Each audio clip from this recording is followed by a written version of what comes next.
Hi everyone, in today's lecture we are going to be focusing on gender. This is our second to last topic for our play and special population. So the final one will be on culture, and then we will be moving to our adult responsibilities and then getting into different play settings where we'll have some guest speakers. So just a reminder, as I mentioned in the disabilities lecture, you do have your child observation report due 10/29, so just be sure to get that in before the due date, and I hope you enjoyed today's lecture. All right, so I wanted to start off our topic today by discussing heteronormativity and just kind of setting the tone for why we often see gender displacement in our school settings and during play. And really what heteronormativity is the idea that heterosexuality is the norm, which, as we're seeing, is not true. And it is common in educational systems, and we do see differences in children's play spaces, the materials that children are supposed to play with, and if they're not playing with them, how that impacts their overall being. And there's a lot of conversations that we could get into even more about gender and sexuality and existing in a world where we have a lot of different types of people, and our terminology is changing, and our understanding of humans and our preferences is separate from our biology. And so really I just wanted to kind of talk about this to understand why we see divides in children's play based on gender of our adult understanding and our society and cultural expectations. And we see that heteronormativity focuses on the assumption that all children live with heterosexual parents and that all children are heterosexual, which is not true. We have children who fall within many different categories, and children who are from LGBTQ plus I families and are also within this population and group of people. And we see actually that 15% of same-sex couples have at least one child in their household, and same-sex couples are more likely to adopt and foster children, so have more diversity in blended families. Just a quick tidbit on that. But really, heteronormativity is not the norm, and we're seeing our norms are changing as more research is out there and more people are able to share their experiences and their values, views, feelings, and thoughts on topics such as gender. And so just to give you kind of a statement to get us started. Alrighty, so let's jump right into different gender differences that we're seeing. So we're first going to focus on object play. And really what we're seeing is that there's an awareness of gender differences and toy preferences that appears around the ages of 2 to 3. And I want you to kind of just think about the different types of toys and materials that we're seeing in classrooms and in the media and in stores, and how toys are labeled by both children and adults. And we see this within the toy aisles, and we see this in that children start to prefer to play with their own genders because they're more compatible with different styles of play and their interests. So for example, playing with somebody who's the same gender as you, you have the same preferences, and you might be more likely to take turns easier or have similar activity levels. And I included a TED Talk here, Beyond the Blue and Pink Toy Divide, where a woman talks about her experiences browsing stores and how we see the girls' side as solely pink and Barbies and dolls, and the boys' side is action figures and blocks and blue. And so go ahead and check that out just to give you more information on how toys are labeled by children and adults, and this influences children's object play and their preferences in the toys that they want to play with. And we also see that adults and peers reinforce toy preferences. So we may hear phrases such as, that toy's for a girl, or no, only boys play with those toys. And so these are stereotyped conversations and images that we might be seeing. And so we see that there's little pictures of boys playing with dinosaurs and trucks and blocks in the stores or in books and media, and girls are playing with Barbie dolls or holding on to a baby pushing their stroller. And so we're seeing this reinforced in our day-to-day lives. And also gender typed roles are most toy typed, and so there's the NACI article listed here, what the research says about gender type toys. And so it just gives you more information about what we're seeing in the world today of different toys and how boys are more likely to engage in certain types of play than girls, and what they're interested in, such as girls are more likely to care about visual attraction and the structure in which toys are played, and boys are more likely to care for action and aggression with toys. And so the toys are typed in these ways. So for girls with verbal skills, the toys are typed to target these areas. And as we know, sociodramatic play is paired with language, and so we're seeing that toys are typed in this way. Having Barbie dolls and baby dolls is more likely to have a child producing and engaging with language and conversation and turn taking and cooperation and assigning roles, whereas boys are playing with trucks and cars and dinosaurs. And so there's more spatial and math skills in their toys. We see a lot more toys geared towards STEM for boys, such as building and water guns and construction. And so toys are typed to target different areas and different types of skills for boys and girls without us even realizing it. And just go ahead and check out both of those links so you can see more information on that. But it's fascinating to see how we might not even realize that we're typing toys for different types of skills, just in the sense of what children are going to be doing with the objects in their play. So we're continuing gender differences and moving on to social play. We see that boys are more likely to engage in rough and tumble play than girls are, and girls are also interested in physical play and just as physically active as boys by around 4 or 5, but they're better able to moderate their activity levels based on social expectations. And we see that boys engage in higher levels of noise, and really it's going back to society and cultural expectations that rough and tumble play is more acceptable for boys, and the phrases of boys will be boys, and things like that continue to keep within gender stereotypes of play. And we see girls play in pairs and boys play more in packs. Really, we see that girls are able to play together with more synchrony and harmony, and they have higher abilities in cooperation than boys. And so this is typically why they might play in more pairs. And girls engage in turn taking and low conflict games, and boys are more likely to negotiate and disagree. And girls are often better able to seek adult help, and boys play more independently. So again, that rough and tumble play versus a housekeeping area.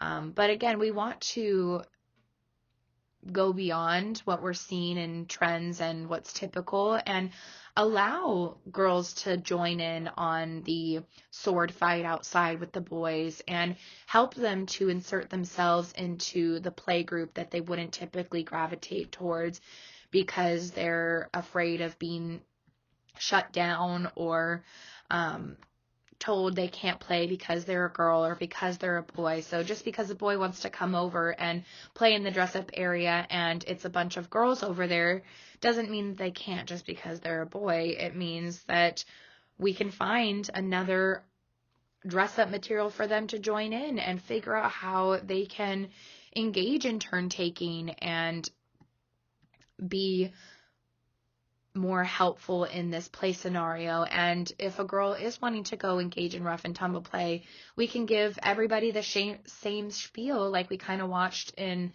the video a few weeks ago. And these are the rules of rough and tumble play. If anybody wants to play, here's how we do it. And really going beyond the gender differences and allowing everyone to play. And yes, we know research behind us shows more rough and tumble play in boys and more turn taking in girls, but we can then use what we know about gender differences and support children of different genders in skills that they may not be engaging in as often during their free play on their own.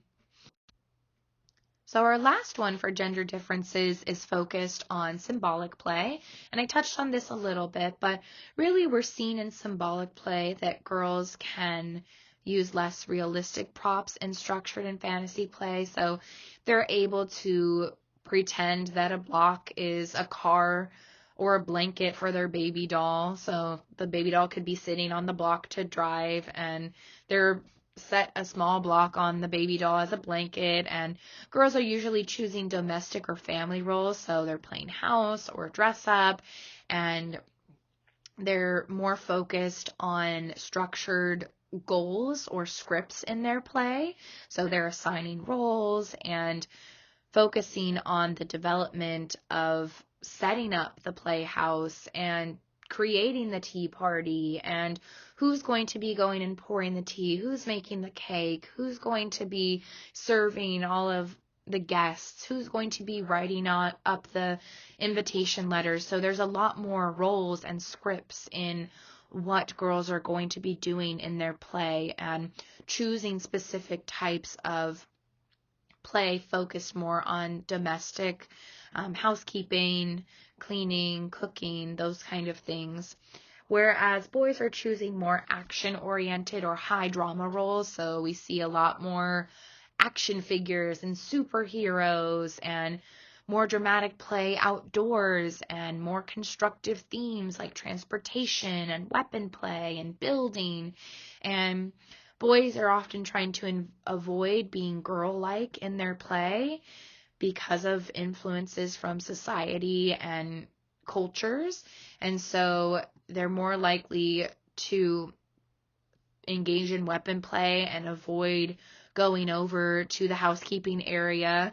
And caregivers can prompt symbolic play outside of gender norms by helping children to create non-stereotypical roles. So a boy can come over and join in on the tea party, and a girl can go and pretend to be a superhero outside and climb the trees and save the day. So there's nothing that says they can't, but we do see how social and cultural influences impact what children are typically going to play with and who they're going to play with and what they're using to play.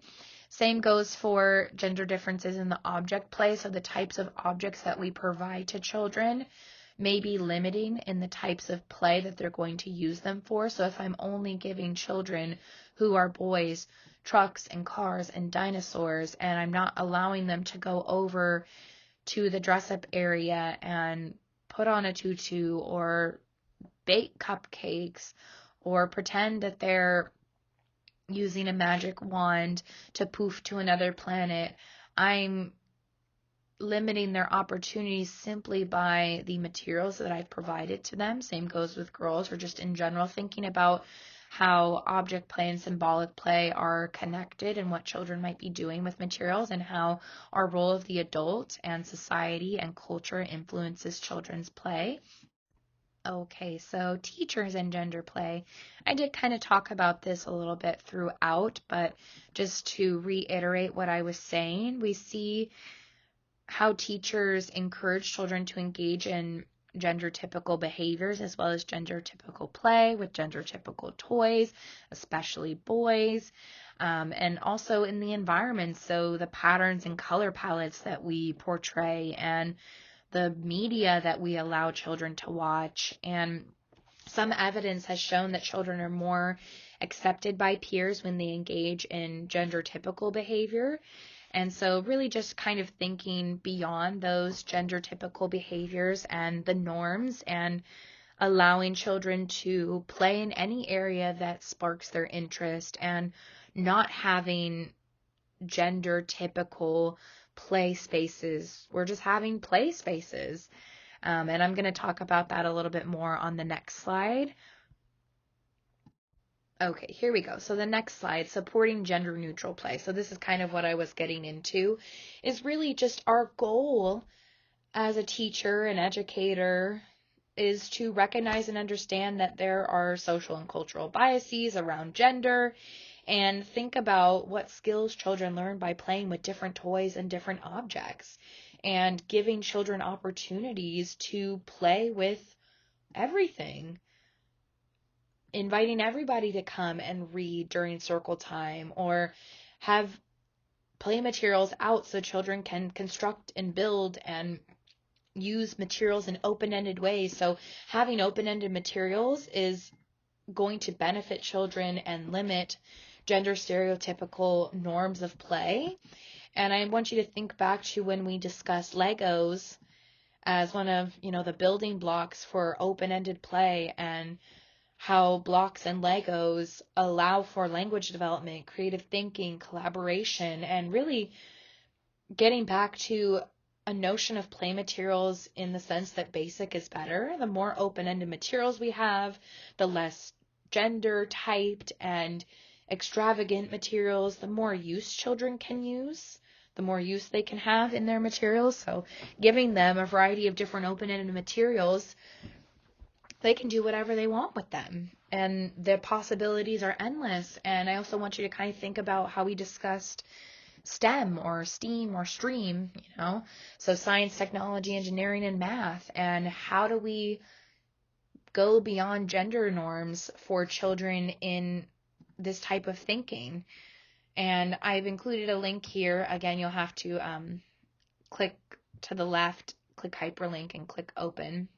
But this is a link that goes towards a toy company of Let Toys Be Toys, and they talk about challenging stereotypes and heteronormativity in really supporting diverse toys and materials. And we really also need to think about diverse terminology, so gender neutral terms.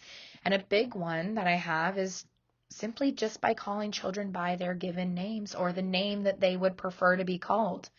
When we go beyond just our pronouns, we allow children to just be who they are. And oftentimes pronouns put children in gender typed boxes. And if we just use children's names, or when I was a teacher, we just said friend paired with their name, we are supporting the child for who they are, and we're getting away from heteronormativity. And I know that there's a lot of conversation about different types of pronouns, and so more discussion could be on that, and it really just depends on the age group that you're working with and the types of terminology that children are using, and if they are part of LGBTQI plus communities. And so how are we challenging name calling and gender labels and creating inclusivity in our classrooms beyond the biases and going against bias? So creating anti-bias classrooms that are gender inclusive. And really this starts with having materials and creating conversations around representation of different families and different individuals, and creating safe and equal opportunities for everyone to play, having safe zones and active movement play that allows for everyone to participate. And we avoid the name calling and gender labels. You throw like a girl, or, oh, you're a sissy because you want to play in the girl area. And going beyond that and allowing children to let toys be toys is really the main goal for supporting gender neutral play. Is toys are toys and children play with toys. So let's let children play, and let's let toys be toys, and let's let children play with toys. And that is all I have for you in today's lecture. I hope that you enjoyed talking a little bit about gender, and be sure to check out the links to the additional videos if you haven't already. And I will talk to you in our next lecture. And I hope you have a lovely day or evening whenever you're watching this. Bye, everyone.